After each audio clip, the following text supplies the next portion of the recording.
From advertising to software as a service to data.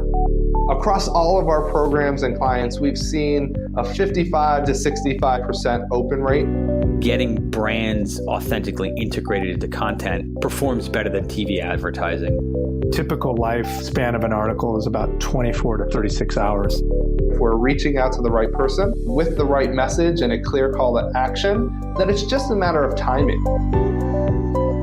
Welcome to the Martech Podcast, and I Hear Everything production. In this podcast, you'll hear the stories of world-class marketers that use technology to drive business results and achieve career success. We'll unearth the real-world experiences of some of the brightest minds in the marketing and technology space so you can learn the tools, tips, and tricks they've learned along the way. Now here's the host of the Martech Podcast, Benjamin Shapiro. Welcome to the Martech Podcast. I'm your host, Benjamin Shapiro, and today we're going to discuss how to elevate your content strategy. Joining us is Jeffrey Hayzlett, a primetime television host, a podcast host, a global business celebrity, a speaker, a best-selling author, and the chairman and CEO of the C-Suite Network, which is the home of the world's most trusted network of C-suite leaders. And today, Jeffrey and I are going to discuss how to act like a media company. All right, here's the first part of my conversation with Jeffrey Hayzlett, the CEO of the C-Suite Network. Jeffrey, welcome to the Martech Podcast. Thank you very much for having me. I appreciate it. Very excited to have you here. You are a man of many talents, celebrity, speaker, chairman, CEO. You do a lot. In your words, tell me a little bit about what it is you do. Tell me about your business. Well, now I'm the chairman of the C-Suite Network, and we lead a platform for executives and brands to be able to amplify their content, using content to be able to sell their company. So it's apropos in terms of our discussion today. We lead a company with 450 podcasts, 22,000 episodes, 50 million downloads, 72 television shows that we have, in addition to hundreds, if not thousands, of books of authors, and just any which way to be able to tell your story. And that's what we do. So we help people to amplify their story. So it's a trusted network, so where people can come together, share, learn, and cheer, and get a little education, motivation, inspiration, and of course, a chance at monetization if you get engaged. I guess my first reaction is, holy crap, that's a lot of content. And second, we seem to have a lot in common. I am running a production business focused on B2B brands to help them produce podcasts, videos, social, all sorts of content as well. Looks like our businesses are somewhat similar. Yours just happens to be way bigger than mine. So give me some advice.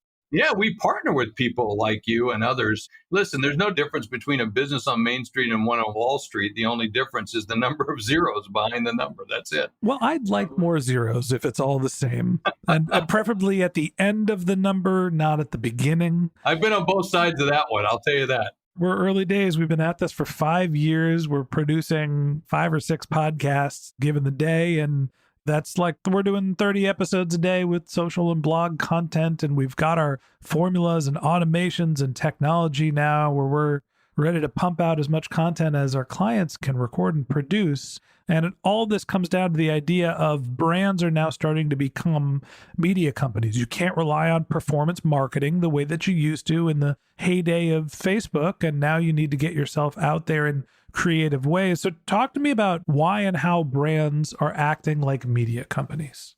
It's because they have to, because we're now in this world of select and deselect. Every message that comes to you or I, we're choosing to say, nope, don't want to watch it, not going to. And I might even put a filter in to make sure that you never get to me unless you really jump through a lot of hurdles. And that's for all of us. And we're in the media business. So imagine people who aren't, because we at least have a passion for listening or watching or reading other people. For other people that are out there, they're putting all kinds of different ways to stop us from getting a message. Now, today, if you're a dry cleaner in St. Louis, you have to become the doctor of spots. You have to be seen as the person who's going to be called upon when you have grass stains, blood stains, whatever it might be. And you need to be able to produce content to let people know organically, because that's the best kind of content out there, to be able to say, hey, come look at me, because you want to be able to say, don't come look at me. Let me solve your problems. And by solving your problems, I'm much more effective in my message. And that's really what it's all about. The irony here is my last real job, my last W-2 paycheck was running the marketing department for a relatively early stage startup that was billed as the Uber for laundry and dry cleaning. Wow. So what was I doing? And this was probably 6 or 7 years ago now, relying on Facebook to go find customers. And at some point it became increasingly expensive. And then I was packing up my things and hitting the bricks because I never figured out how to become the Spock of spots, if you will, if you're a Star Trek guy. We weren't able to crack the content code. The company's still doing fine, but I wasn't sticking around because I was too reliant on performance marketing. So there's this problem where you need to put yourself out there in various different ways, but producing content, as you and I both know, can be challenging, expensive, frustrating, and slow growing. So if you're a company that is trying to figure out how to get into media production, how do you solve some of the challenges when you're in the early stage of figuring out what type of content, where to put it, what format, how much to pay for it, and how to do it either in-house or outsourced? Well, all those things are going to depend about time, money, or expertise, right? And that's what you have to be able to answer first. But probably the biggest question I would say that you need to answer is what problem are you solving? Most people get into it because they think they just have to do it. And most people are thinking they need to have huge numbers, and you don't have to have huge numbers. It used to be a game of eyeballs and ears. It's not that game anymore. It's about hearts and minds. And so how many customers do you need to draw from or pull in order to make it pay off? That's what one of the things you should probably back into and try to figure out. I would tell a lot of people that are authors, speakers, coaches, thought leaders, you got to pick a choice between fame or fortune. A lot of people go into it looking for fame. They look into it, this is going to make me famous. I'm going to have a lot of followers. And I tell people who are starting out, say, in podcasting, they're coaches, trainers, authors, and speakers, interview the people you want to do business with. And you'll convert a certain number of those every year. And let's say that that's a 20%. So if you do 50 podcasts once a week, you're going to be able to recruit on average about 20 people out of those interviews to be able to do business. Is that enough? Well, some people say, well, I want more. Well, you're going to do a better job selling those people that you're interviewing, because if you're not, then you probably just want to start increasing and do, instead of 1 podcast a week, do 2 podcasts a week. But all again depends on your money, time, and expertise of what you want and what you want to accomplish. It's a numbers game. I'm going to break podcasting rules, and I'm going to do something visual by showing what is written at the top of my notebook. It says podcasting as a networking channel, and that was written in big, bold font in pencil. Should have wrote it in pen at the top of my quarterly planning for what we're doing as a business, where we pride ourselves on producing content that touches audio, video, social, blog. We can retarget the audience with performance marketing. We tend to be the most direct response driven content producer, at least that I know of in the podcast space. And my realization at the beginning of this quarter is it's great to get the audience to your website. And that's really valuable for some brands that are doing direct response. But often what people want with a podcast is networking opportunities. What you're talking about is, how do I have the conversation with the people I want to get to know to start that relationship? I can give you a couple of things. First of all, a lot of people think podcasting is a destination. It's not. It's a tool.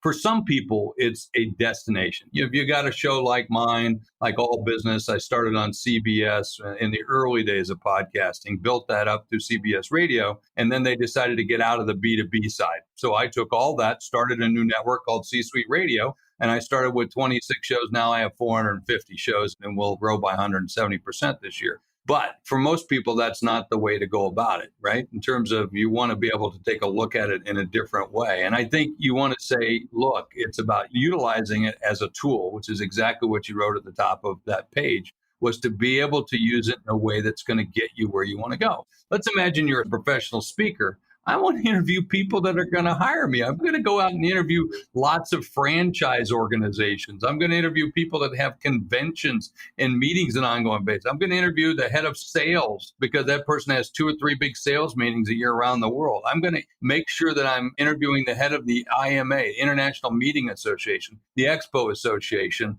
the ASAE. And by the way, there's 50 different states and a lot of different local associations. That's what I'm going to go do. And as a result of our conversation, they're going to see, oh, you're a speaker. Oh, I don't know if you know this, but we hire speakers. That's the big thing you want to do. And you want to be able to get that from the content that you're giving.